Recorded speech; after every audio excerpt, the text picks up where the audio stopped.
it is my great pleasure to introduce and honor to introduce Peter Zoller as the first, keynote speaker. So Peter is a professor of physics at the University of Innsbruck and the research director of the IQOQI and Institute, and also a member of the Austria Academy of Sciences. Okay, so telling about the pedigree and CV of Peter Zoller will take me too much time because he has so many influential works and landmark works in many topics in quantum physics that it's very hard to give the full list. I will just give one, which is important to me. He wrote, in '92, a paper about dynamical localization, that is to say connected to quantum chaos. And this was a paper that had a great influence in my subsequent publication in the field, because this is where I learned that we could do that with cold atoms. Okay, so Peter, of course, is a very distinguished physicist, and he has numerous prizes. Okay, so the Wolf Prize is Frost Prize in physics. Okay, the Benjamin Franklin Medal, the Dirac Medal, the Niels Bohr Gold Medal. Okay, I will stop there because there are so numerous that I would take many minutes to list all of them. Okay. So tonight, Peter will talk about quantum variational optimization of Ramsey interferometry and atomic clocks. The floor is yours, Peter. Yeah, so let me thank for the invitation to give a talk here at this conference. When I first read atomtronics, I said, oh my God, I'm not the person who actually does transport with atoms and all of these things, but I see that the conference is actually really much broader. It's an atomic physics conference, and the topics also include things like quantum sensing, many-body physics, and so on. And that's really what I would like to talk about here in the following. And I have to say that actually this talk that I'm going to give right now is the talk which I never gave before in this forum, because this corresponds to new results. And I'm usually not the person who talks much about quantum metrology, but today I will. And you will see what we're after is kind of a synergy between our capabilities of doing little quantum computers, simulators, and then trying to do what we can call optimal quantum metrology. And we will do that introducing algorithms, the variational quantum algorithms that we will formulate as variational quantum circuits that we can run to do sort of this optimal quantum metrology. So the work that I want to present is based on two papers. One of them is on the archive, the other one not yet. In this first paper over here, which is called Quantum Variational Optimization of Ramsey Interferometry in Atomic Clocks. I guess this is the title that I gave originally for my talk here, together with Raphael Kaubrücker, a student, PhD student. Denis Vasiliev is he's a postdoc in the group, and we have collaborators in Hanover here. And the second paper down here is at the moment unpublished, exists in form of a draft, where the experimentalists around Rainer Blatt, Thomas Mons took our idea seriously, went to the lab and tried to see that, and actually saw what we were after. What they did is that they programmed these variational quantum circuits or quantum metrological algorithm on a quantum computer. It was not a quantum simulator, it was a quantum computer, and I want to show you a few results along these lines. And I was actually quite pleased, to see this great agreement between theory and what came out of the experiment. So let me start out very slow by sort of reminding you a little bit about, what people are doing with trapped ions. I guess all of you have seen this hundreds of times. This is a linear Paul trap over here where you can store ions. This is a photograph of the ions up here.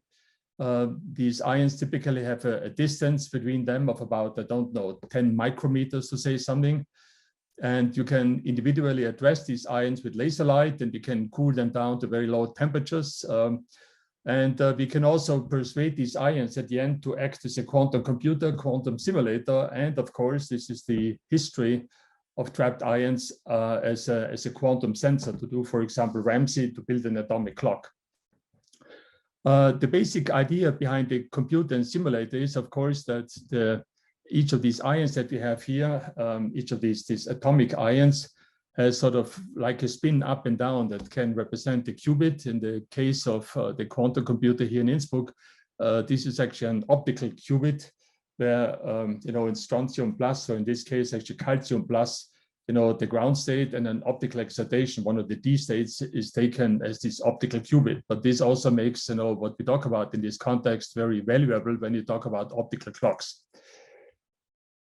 What I would like to do in my talk here today is this, to sort of combine these things up here under one umbrella and talk about programming or about programmable quantum sensors. And as I already mentioned before, talk about variational quantum algorithms that we can run on these quantum sensors here. So we would like to program quantum metrology, if you want, going at the end beyond squeezing and all of these things, and you will see afterwards what I mean by that. Let me go through a few slides here, reminding you about trapped ion quantum computing, what all of these things are, because at the end we will take these things and put them together into this programmable quantum sensor and discuss what these variational algorithms are. So I have to tell you a little bit about the ingredients that are provided by these platforms. Well, I already gave kind of a summary before. We have here the string of ions, and we're using internal states of these ions. In the case of Rainer Platz's setup, this would be calcium plus, and we have an optical transition between an S and one of the D states. And we can essentially form, you know, basic gates over here by, first of all, having local rotations. This is achieved by taking a laser, shining on one of these ions over here, and simply performing a rotation on the Bloch sphere. And we can also perform actually entanglement operations over here. The one that the experimentalists like very much is the what's called the Möllmer-Sørensen gate, which is basically, if you call JC, the collective angular momentum. And this can refer to either all of the ions. This would be a very non-local collective gate, or maybe just a pair of ions like over here, or maybe a few like indicated over here. Implements an operation as e to the minus I. There's some chi over here, which is like a nonlinearity, JC squared. And this is the basic, you know, ingredient of the entanglement gates that they use in their setup. Combining all of these things here together, we have a universally programmable quantum computer where we can do small scale calculations. And the status at the moment is that the story that I'm telling you works in the lab really, really well for tens of qubits, and we can do high fidelity gates. And I mean, in some of these setups over here, I know years ago, we did things like with the experimentalists. When I say we, I really mean the experimentalists did, but we had a project together doing these things for maybe a few hundred quantum gates. I will show you below in these quantum computing setup results that are for 26 ions. The reason is not that the whole story stops there, but at the moment, the gate calibration, which is really this Möllmer-Sørensen gate, becomes very challenging if you go beyond the 26 over here. And actually 26 is kind of the limit, but I will comment about this number 26 and also actually when we go further down. So this is the basic trapped ion quantum computing setup. And in the meantime, of course, you can buy these things if you want to. So if you go to IQOQI, the company of Rainer Platt and also Thomas Mons, and I'm also participating in that, or maybe IMQ, Honeywell, and so on. The Innsbruck version developed in the context of the quantum flagship. This is called Action, this program there. Basically, what these guys built was a quantum computer in a rack. You can really essentially buy this thing almost. If you have enough money and put it into your lab. So this is a quantum computer inside of a rack. And you will afterwards see that this machine that you can see over here is actually behind the data that I'm talking about. Point number two I wanted to make is that with the same physical setup, just with some small changes, and instead of laser pulses that trigger the gates and all of that, you can also do quantum simulations. And what you do in quantum simulation, and you can see right away that I'm drawing here many more ions. This is a picture from the IQOQI quantum simulator that has about 50 ions. This is operative right now as we speak in the basement of our institute. They can do these long strings, and it's quite amazing that they can basically do quantum simulations. And the native Hamiltonian, which is implemented in this setup, is the spin Hamiltonian written down here. You can see the spin Hamiltonian is essentially, this is a sigma x over here with Jij. This is a power law coupling, you know, between this XX that we have over here, where alpha takes on the value from 0. This would be the infinite range coupling, and then you can reduce it down exponentially to something like 3. Typical numbers where they operate would be something like maybe 1.2 or so. So how does this spin model come about? In our context, it comes about by having a spin-dependent distortion of this ion crystal that you can see up here.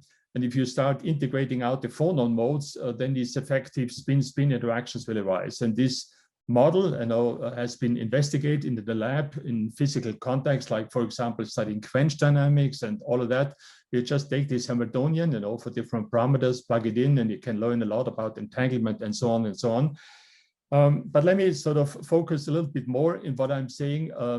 This would be what it looks like if you go to the lab, and I always like very much this beautiful picture over here. And this is the 50 ions that I have now, as I said. You can also get a certain amount of programmability in these quantum simulation setups.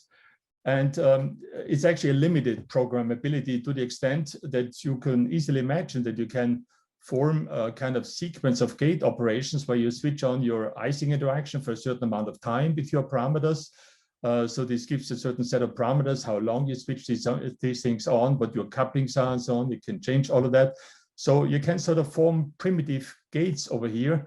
And this leads to this notion that we will use then afterwards for the quantum metrology, that you can run on the device like this, actually hybrid classical quantum algorithms. You can see what comes out here would be a wave function psi of theta, and theta would be a collection of knobs of tunable parameters that you would have here, how long you leave on these gates over here. You could have individual intensities of making a rotation here, here, and here, which is all different. So you don't get, a complete gate set over here, but you get, quite a lot of parameters that you can kind of tune your wave function that you have here through a certain part in Hilbert space. And what you do in these quantum variational algorithms is this, that you can do certain measurements, and then you can have with the classical computer quantum feedback, you can run these things many, many times. And what you do here, and actually the variational quantum eigensolver or the quantum approximate optimization algorithms are examples for all of that, is that in these hybrid classical quantum algorithms, you have a certain cost function which is of interest. And then you're trying to minimize this cost function by the right-hand side of the cost function that you specify. It could be, say, the expectation value of a certain Hamiltonian that you write down. And if you minimize, we know that you get the ground state, and the entanglement is provided by your quantum computer. The basic idea behind these variational algorithms is that the classical computer over here does this optimization on the classical machine with a number of variational parameters. So you don't want them to be too large, otherwise it gets actually too expensive. And the right-hand side is hopefully evaluated efficiently on the quantum machine. In variational quantum eigensolver, this would be certain correlation functions that you want to measure on the quantum machine, and then decide a quantum feedback loop, minimizing the cost function over here. And as a result, you get an approximation for the ground state. Well, we did with the experimentalists together a paper some time ago that talked about, calculating the ground state of the Schwinger model, but I will not talk about these things here right now. Rather, what I would like to do is switch over to quantum metrology and try to apply similar ideas in this context there. What I've drawn over here is something that all of you know extremely well. This is the Ramsey sequence. Actually, it's beefed up a little bit by having here a squeezing operation that we insert to indicate that, yes, we want entanglement, that we get entanglement enhanced metrology in our context. But I really want to say that originally trapped ions were developed by people like, for example, Dave Wineland and some others as really for building atomic clocks. So the laser cooling was motivated by these things, and a lot of this quantum control, eliminating noise, technical noise that we have in the systems. So maybe it doesn't really come as a big surprise that with these historical developments of the atomic clocks, connected to the trapped ions, the trapped ions turned out to be so great systems also to build little scale quantum computers and also quantum simulators. Let me now remind you briefly how Ramsey interferometry and so on works. I will be much more detailed than later on, but I would like to get now to the point of what we would like to do. When I said before, we would like to marry the quantum simulation part, the quantum computing part with the quantum metrology part. What you do in Ramsey Interferometry is this, that you have a pi by 2 pulse. And if you leave out the squeezing over here, then you got one atom, pi by 2, you accumulate a certain phase. This is indicated by this part over here. And then you close the interferometer here with the second pi by 2 pulse, and then you measure interference fringes, which is simply this value of the JC, which is just how many up and down atoms that you have. If you measure these interference fringes, you can infer what phi is. This is sort of the prototypical example of what we call quantum parameter estimation. And all of us know, again, based on this early work by Dave Wineland, who really started this business in the context of metrology, if you add a squeezing operator here, an entangling operation, this is like the Möllmer-Sørensen gate that I mentioned earlier, in the form of, say, one-axis twisting, that you can enhance beyond the standard quantum limit the measurement noise that you find in your Ramsey interferometry. This is a very old story, and of course, many people are developing this thing. We will afterwards aim at beating what you can get in squeezing by sort of throwing in more entanglement, as you can see now in the following slides. Then we also mentioned that, of course, we can use the spin squeezing. GHZ state would be an alternative example. I will afterwards explain to you what many of you might also know, of course, by GHZ states are in one sense optimal, on the other hand not, and we will talk about, what's the criterion for best measurements then a little bit later. Having all of that, what we would like to do in the talk here today is actually the following. We would like to, first of all, generalize, maybe in quite an obvious way, the Ramsey interferometer to something which is drawn over here, which is that we are going to replace what we had before as pi by 2 pulses and so on, and then there was a squeezing operation by something that I simply call here an entangler. And I look at the entangler as a general unitary. I'm not going to constrain it, at least for the moment, but that in Hilbert space allows me to make any superposition which I want. I accumulate the phase over here, and then I add something else over here, which I, again, would be an entangling operation. It's a quantum gates, acting on the n qubits that you have, that I call a decoder. And the question that I'm going to ask is this. Suppose that your goal is to build what you might call the optimal quantum interferometer. What would it take for me to sort of build or operate the optimal quantum interferometer in terms of, being able to implement circuits that we have over here, this entangler and the decoder that would simply implement this sort of, optimal entanglement as the input state. This is really the optimal input state. This is the optimal kind of collective measurements, you would call it, eventually with the goal of going beyond the squeezing. At that point, maybe some of you might ask, what do you mean by optimal quantum interferometer?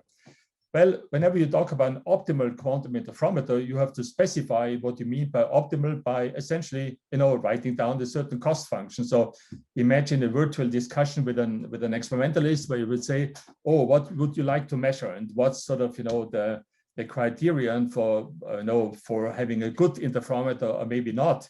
Then this experimentalist might simply tell you, oh, the thing I care about, and then you would just take this thing that an experimentalist cares about and write it over here as a cost function, identifying the interferometer. And if you minimize, over all of these possible operations that you have over here, you would have found what we define here as the optimal quantum interferometer. Of course, this notion is much broader and can be extended. And I really want to refer to some of the papers down here, in particular this last one over here that talked about optimal Ramsey interferometry. But if you read some of these papers, you will find that they identify by numerical techniques most of the time what these entangling and decoding operations are over here. They just find them numerically, but they never talk about how to implement that. And of course, if this box that we have over here of this entangler decoder would be very, very complicated, if you decompose it into gates, there might not really be a serious benefit in implementing or building a quantum interferometer, a Ramsey quantum interferometer in the generalized form as we have it over here, by using entanglement, because all of these gates that we have will be noisy and so on. And so what we want is actually, we want these entangling decoding operations to be very simple or sort of very shallow gates.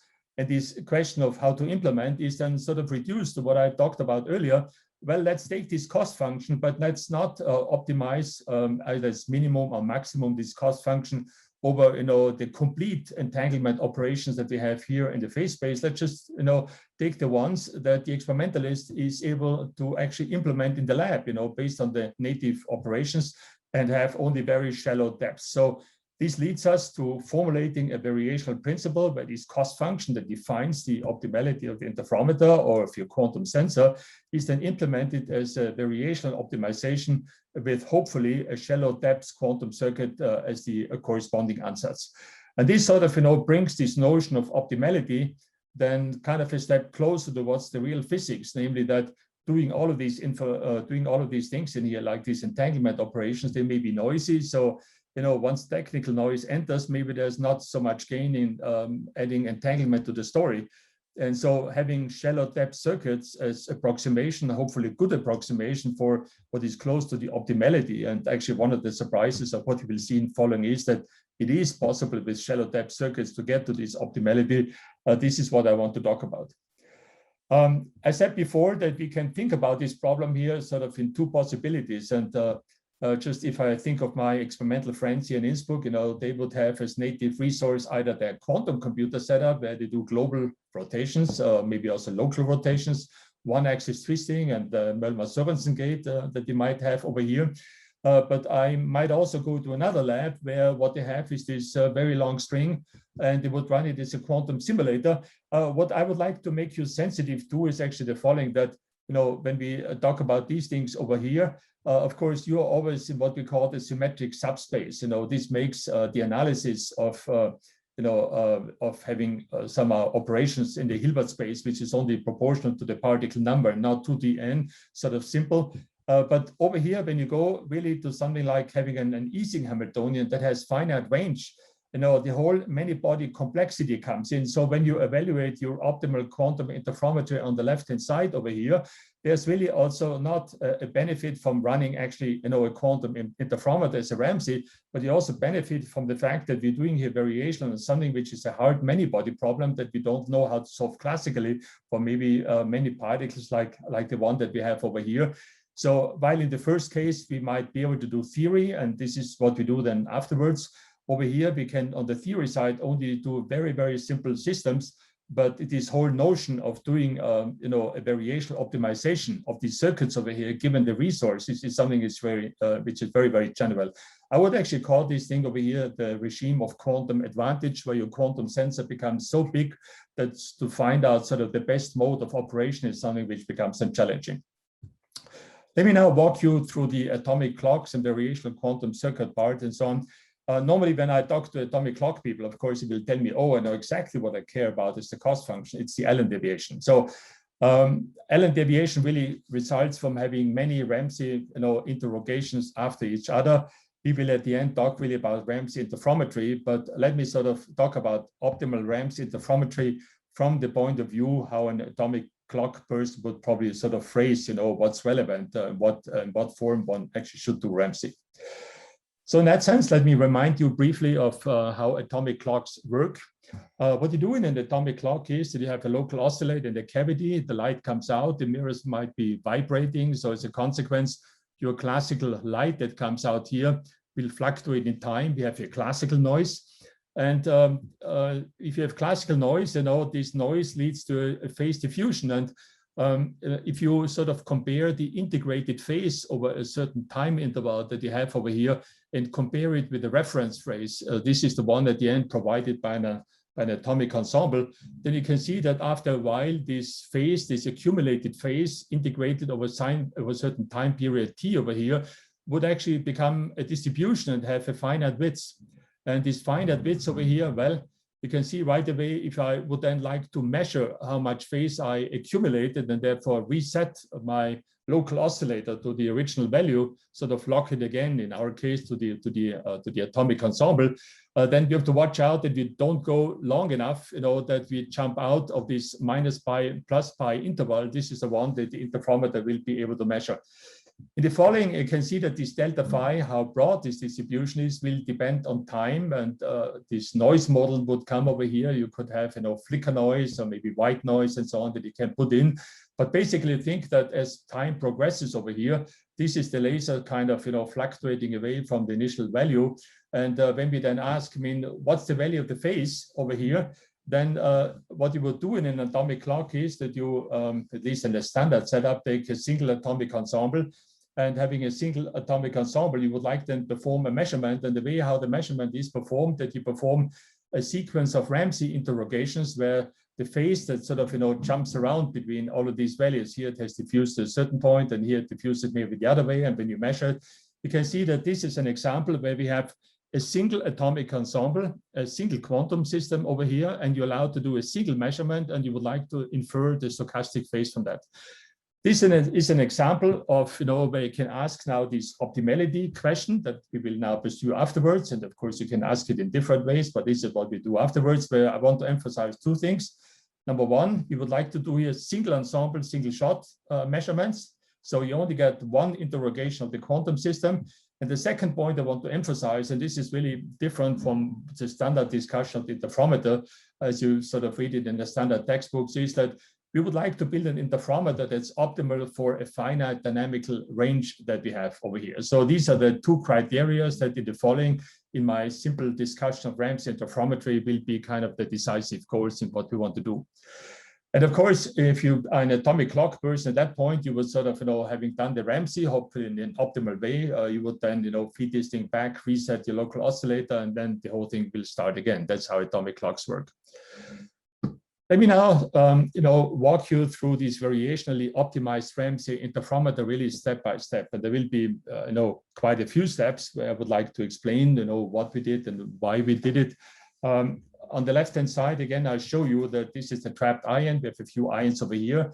This is our variational quantum circuit, at the beginning. This is the entangler, and then you got the decoder that we have over here. Here, the phase is accumulated. And let's now ask, what is the cost function that we would like to adapt, defining optimality? What's the implementation with a shallow depth circuit? And for simplicity, I will do this discussion here for this symmetric subspace. In the quantum simulator, this would not be true, but writing down the equation for that would be just too complicated for us here. You get the point also like that now here. Well, so clock people or ion people measure by quantum jumps, if the spin is up or down, and then we assign to this thing a certain value m. So a single experiment, like you would have here 4 atoms upspin, and there would be 3 atoms in the downspin. Then you assign a certain value over here. And what you do in an interferometer is that, you got possible outcomes that go from minus n/2, which is all of the atoms in the ground state, or plus n/2, which would be all of the atoms are measured in the upper state.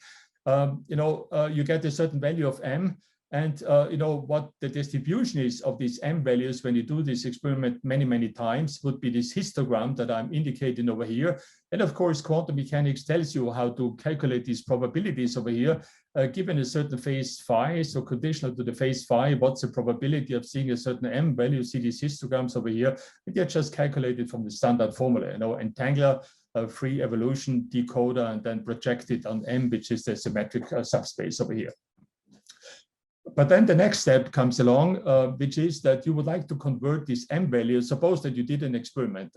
You picked this particular value over here. This is what nature picked for you. Then you have to convert this thing to an estimated phase. So you need, this is the plot over here. You need a certain estimator that, depending on the m that you had over here, you assign to this thing as a value of the phase. Ideally, this would be something like a linear function where this n/2 plus n/2 would be mapped to minus pi plus pi and so on. And I'll comment on these things now in the context of coherent spin states and so on in 1 second. But you can see that over here, what this estimator does, it takes these values and you assign to it a certain estimated phase value. But what you really care about in this context would be, what's the root mean square error over here? Because this is the one, reflecting the width of the distribution over here, that would tell you what the error is, of your phase measurement that you're trying to do. Let me illustrate this by the 3 examples that, again, you've seen many times. When I take a coherent spin state, a product state, then I'm plotting here on the right-hand side, first of all, these interference fringes that correspond to the expectation value of the JC.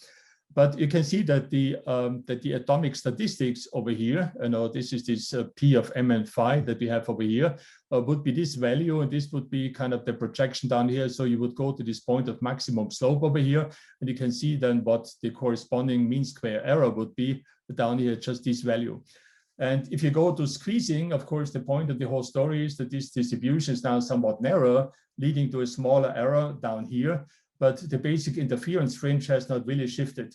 If you are a fan of GHZ interferometry, then maximally entangled state, which is a superposition of all atoms in the ground plus all atoms in the excited state, you can see these interference fringes that have a structure like 1/n. And of course, the sensitivity of a GHZ interferometer would come from the fact that instead of one oscillation, you get now n over here, leading to this huge slope. But you can also see here right away that if I ask you what's the dynamical range, here the dynamical range, you would get here Heisenberg, but the dynamical range of the interferometer is essentially 1/n. So for many applications, particularly atomic clock, this is not what you want, okay? You want something which is as broad as possible over here, and this will be the criterion that we will follow afterwards. So if I summarize that, I would say that, well, the mean square error is sort of the quantifier of the performance of this device, which is the phase phi, the true value relative to the estimated one. And you average these things over these probabilities here. And notice that this is phase dependent. And I'm plotting again here the mean square error for different phases. For the coherent spin state, that's a blue one, and this is the standard quantum limit here. You can see it's pretty broad. Squeezing, goes below, dips below, so the noise becomes smaller. It's in about maybe same order of magnitude. And the GHZ state, well, it goes Heisenberg, but at the same time, you can see how narrow this dip over here is. So that's not really what you want.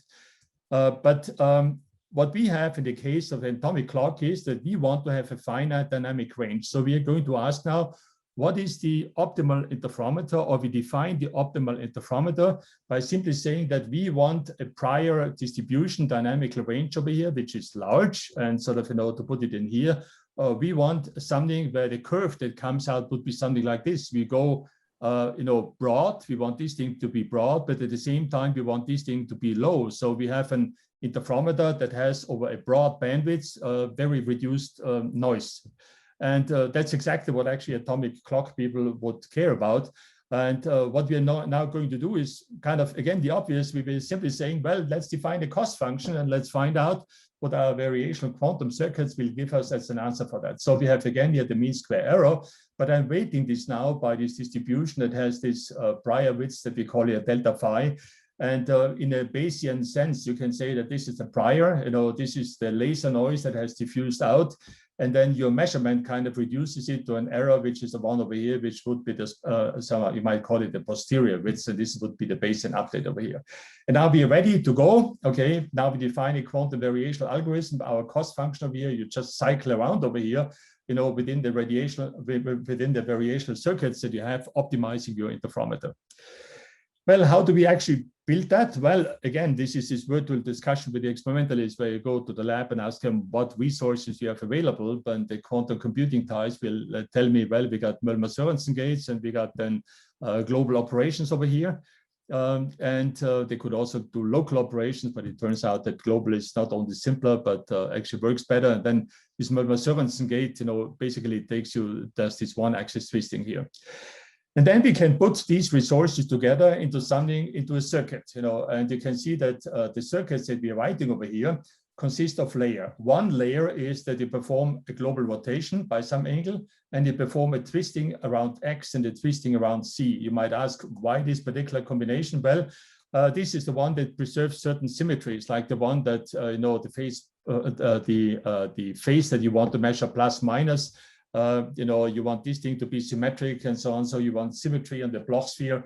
And basically the result is that you can put one layer and then sort of n layers together. And this is indicated over here, both for the entangling, but also for the decoding operations. You take layers of this type and you do this kind of a block that we have here n times. And how many parameters do we have? Well, for each entangler, we have now 3 parameters over here. For each decoder, 3 parameters.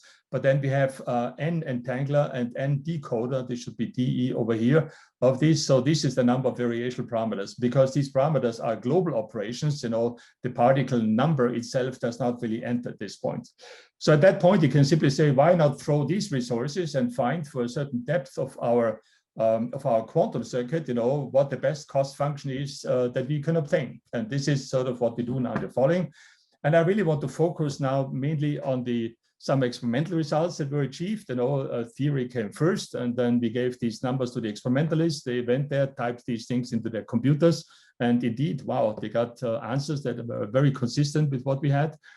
At the end, I will also show you some results where you do this optimization on the device. So you would like to optimize this thing, not believing theorists that give you numbers, but really finding the best values yourself. But this will be the end of my talk. So I want to show you right away experimental results over here and the corresponding theory. And when you ask me, where's the theory? Well, the theory agrees so well with the experiment that it's kind of hard to see that some of these curves, well, you can see the green curve down here, there's some deviations over here. So there's remarkable agreement between theory and experiment by just ab initio telling the optimal interferometer values, how many gates they should do with what parameters to the experimentalists. And that's basically, let me sort of walk you now through the outcome. I cheated a little bit what they actually do. They do this Möllmer-Sørensen gate actually in the X and Y directions, and they can choose what axis it is, but these are technical details that are maybe not important. So we can do now the following. Let's first of all do nothing, which means basically we take product states, coherent spin states, and then these are the blue curves. And then you can see we get this very beautiful interference fringe over here. This is basically just a JC value that you would have. And this is the standard interferometry that all of us discuss in class. If you do this spin squeezing over here, you can see that this is the orange line. This is for us, sort of IF1 encoder. IF1 encoder, 1 entangler. So if you see 1 in front, it's equivalent to the spin squeezing, but the spin squeezing is optimized for the prior widths. And in this case, if you ask me what was the delta phi, the prior widths that we entered, it was this Gaussian that you can see over here, in this dB and this logarithmic scale that we have over here. So it was about, I think, 0.7 radian or something like that. Okay, this was the value in. So the spin squeezing optimized. So you can see the spin squeezing and the mean value, of course, just follows what we have from the coherence state. 5 minutes left. Okay, and then down here, you can see that we have now here the coherent spin state, basically giving you at this point the standard quantum noise limit. And you can see the orange points that we have over here would actually go lower. And this is the improvement that you get with the squeezing. But now we are throwing in our variational circuit. And what the variational circuit does is that, first of all, it broadens the dynamical range. Can you see that over here? The red curve is broader, okay? And also this green curve. In the green curve, you enter a decoder layer, but no entangling as the input. And this decoder that you have over here, first of all, leads to something which is very broad. You can see by having this decoder over here, you have a very broad response over here. This thing is flat. That's exactly what we wanted to have. And by adding an input state, which is now entangled, like the one over here, we go then lower. And we are always lower than what you would get from the squeezing, essentially being broad and at the same time lower in terms of the mean square error. This is sort of the feature. And let me now sort of reduce this thing into a plot where we plot here the prior width. So I'm making now delta 5. This was the finite bandwidth of my interferometer, broader and broader. Essentially, this means for an atomic clock that you are able to take longer and longer interrogation times in terms of Ramsey. And you can see that there's an optimal value. So for a Ramsey interferometer, there's an optimal interrogation time. And you can see right away, this is the classical interferometer up here, this blue one. This is the ideal one. This is this pink curve down here. And we are just a little bit higher with our low depth variational circuits, and the experimentalists get over here. And you can see that squeezing is here. So for all values, we are doing much better than the squeezing, even though we are asking for a bandwidth which is much, much broader. And the value which is plotted over here on the left-hand side, you might call it actually ignorance, in the sense that before you had a phase distribution with delta phi, and by the measurement, it got reduced. So the smaller this number is, the better it is. And so this is sort of the Bayesian update, if you want, of your mean square error that you would get after the measurement. And so you can see that by adding decoding layers, this is this green one, you moved here to the right, you go to longer Ramsey times, which is good, but you can also see that the experimental curves are more away from the theory side, simply because if you do more gates, then you have more errors. This would be the theoretical value, and you can see just one thing, that it's the same plot again. If you go to 2.5 here, 2 encoding and then 5 decoding layers, you essentially head on with the optimal value of the interferometer in Hall-Wilbert's way. So this really means that shallow circuits really work. As the last point over here, I just want to walk you briefly through the physical interpretation of what this encoder and decoder actually does, that you got some visualization, because so far what I showed you is just some numerical results. And I want to show this for squeezing, for the optimal interferometer, and then compare this with the variational one of a shallow depth circuit. And let me walk you through that. What I'm showing you here is a Bloch sphere, but the Bloch sphere has twice information encoded. First about the initial state. And this example here would be spin squeezing, and you can see this very nice ellipse over here that would be squeezed.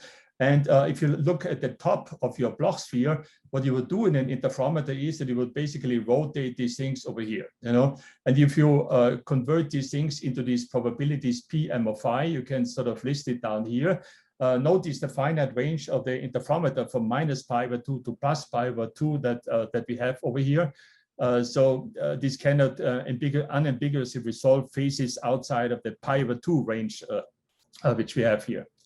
If you do the optimal interferometer, you can see that one thing is happening, that you might say, well, the input state is actually not so much more squeezed. But let me explain by going back over here that these shaded regions over here, these contours, they correspond to the collective measurements that you do implemented on your device.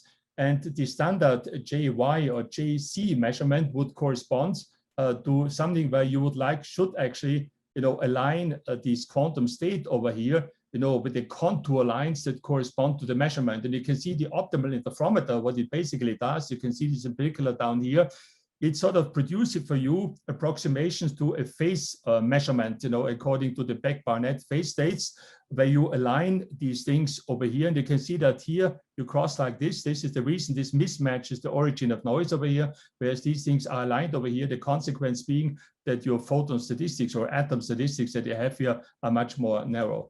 And you can see that the variational version of all of that comes pretty close to the optimal in terms of the actual result, but you might wonder, how can it be that we get here variationally a banana over here, and that the banana leads to a better measurement than my beautiful ellipse that we had over here?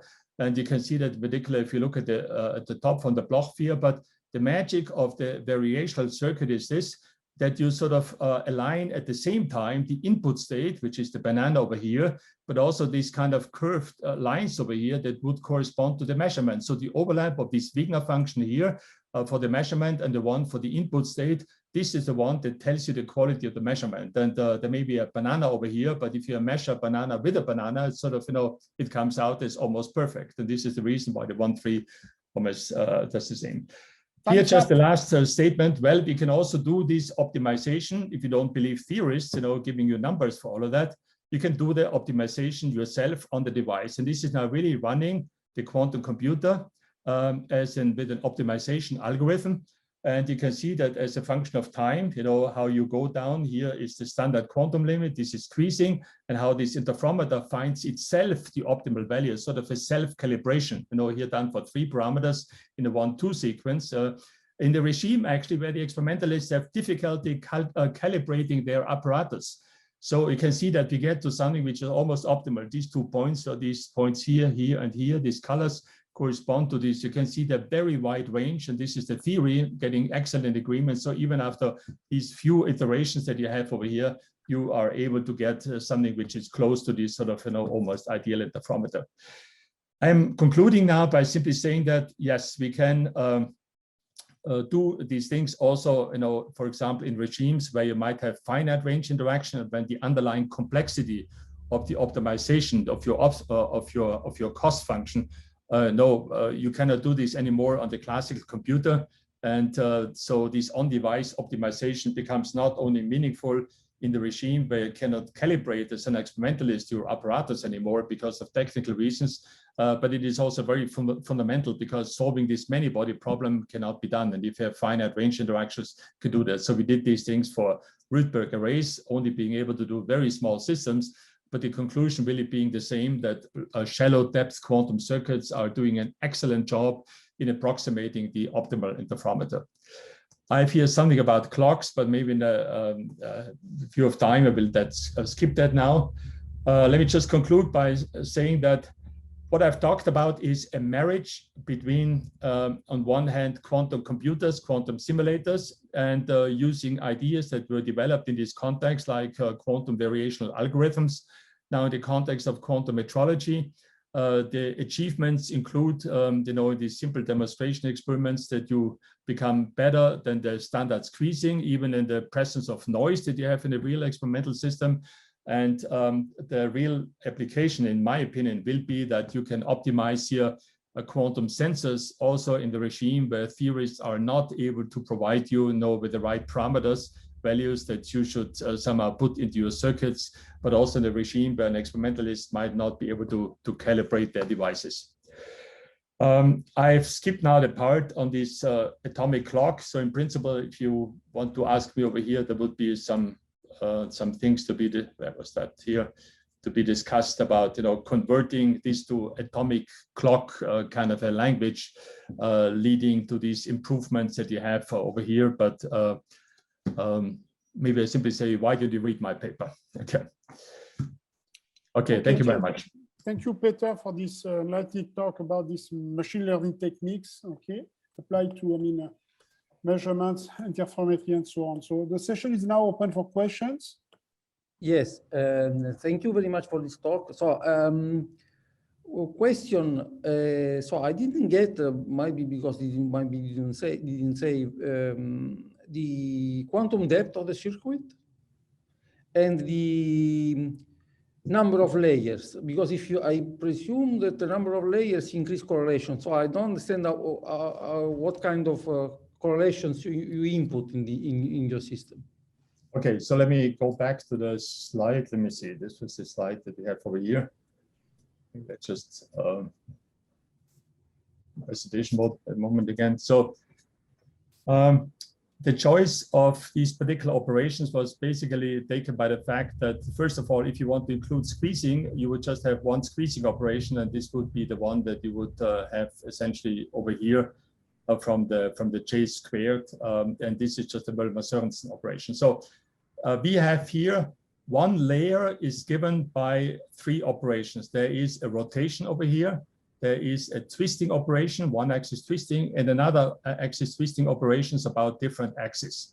For the experimentalists, actually, this is quite easy to do because they don't rotate around X or Z. They rotate around actually X and Y in their setup, how to do that. So this is just choosing different phases. So one layer is three operations.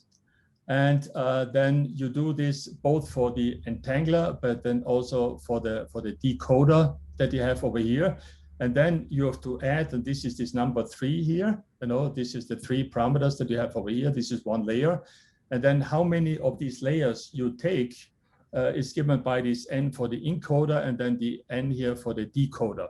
And this gives you the total number of variational parameters that you put into these circuits. Yeah. And if I sort of go now to these results that we had over here. So when I write over here things like 1, 0, it essentially means that this is sort of like doing squeezing, spin squeezing. This is just one entangling layer, but this one over here would have one entangling layer of these operations, and then 2 of this decoding. The decoding is the one that makes it broad, okay, over here. And the encoder is the one that sort of brings this noise down, as you can see over here. So the red one over here is the 1,2, and so one layer of encoder, 2 of the decoder, and then you can see it's broad as well as this below the standard quantum limit, and they are better than the squeezing that you can see over here, which is optimized here for the same prior. Okay, I see. I Okay. see. Thank you. Let's move to the Gerhard. You have a question also, and then we will move on to the next speaker. Thank you very much, Peter. First of all, thank you very much for this wonderful talk. I was wondering, and I have actually two questions, maybe you can answer them fast so that they don't stop the other ones. You showed us 3 examples of applications, the atom clock, the interferometry, and the quantum computing. Is there something where you would say this method works best for one of the 3 applications, or it's so general that you say all of them improve in the same way? Or you talk about using variational in all, well, you know, it is a standard discussion in the context of, say, quantum computers, how to do when you want to do quantum chemistry, to do, for example, a variational quantum eigensolver. People are trying that, but of course, many of these applications, you know, are very far out of reach at the moment, I would say, and it's also not entirely clear how well these things will work at the end. I would say that any quantum simulation is sort of one order of magnitude simpler. We have done experiments in the past, for example, and well, the corresponding theory where you program variational quantum circuits in a quantum simulator, and this is very realistic. And you know, we get fantastic results. We can even do now for 50 qubits and so on. But I would say that these quantum metrological applications are, for me, some are very special because very often we ask ourselves, you know, we talk about quantum supremacy or quantum advantage and all of these things, but then we get a quantum advantage in a regime where you ask, so what quantum advantage? I would say that if you do a metrology, that there's a definite benefit, maybe even a benefit for mankind in us doing quantum physics, because we build quantum sensors that are used for the results. And we're using here variational algorithms to build a better quantum sensor at the end. Then, you know, this is for me a killer application combined with something which seems to work with low depth circuits, which means that it works with, you know, hardware that we have at the moment in the lab. So it's kind of an excellent compromise for me. And that's the reason why I think that taking these ideas and applying them to quantum metrology is at the moment very timely and useful. And if you do that in the quantum advantage regime, it's maybe even exciting for quantum information people. Mm-hmm. Okay, thank you very much. I have a second one, but I step back and give other people a chance first. Okay, last question by Quek. I was thinking if you could turn the whole idea around and make it into a sensor for temperature. A sensor for temperature? Yes. Oh. Well, okay, we have been doing here interferometry. So you're asking, does interferometry work for temperature? Thermometry. Yeah, okay. You know, there have been ideas around for measuring temperature with Rydberg states and so on. And I'm sure that some of these ideas could be adapted. If it's beneficial to use entanglement for these sensors is something which at the moment I cannot really answer. There is one Q&A. Okay, so it says that the twist and turn evolution plus turning in the same Hamiltonian produces banana-like states because of the wrapping around of the semi-cluster equilibrium points and generates squeeze states faster than Kitagawa-Ueda evolution. Did you try this in the variational algorithm? Do you think that there could be some advantage? Thank you for it. Okay, good. I think that there's a lot of room for kind of things that you're suggesting. You know, I mean, as I said, for me, the motivation behind the whole story is really that you go to an experimentalist who is a metrologist and ask him what you care about, and he gives you the cost function. And then you say what you have is possibilities in the lab, so what kind of gates you have available, and then you throw them in, and you know, within all of these gates, modular symmetry requirements and so on. Of course, you would like to do the fastest possible gate and all of that. So I think that there's a lot of room for trying out what you say over here, and you know, finding if these things at the end then actually work better. Okay, no more questions. Okay, so thank you, Peter, for the nice and illuminating talk.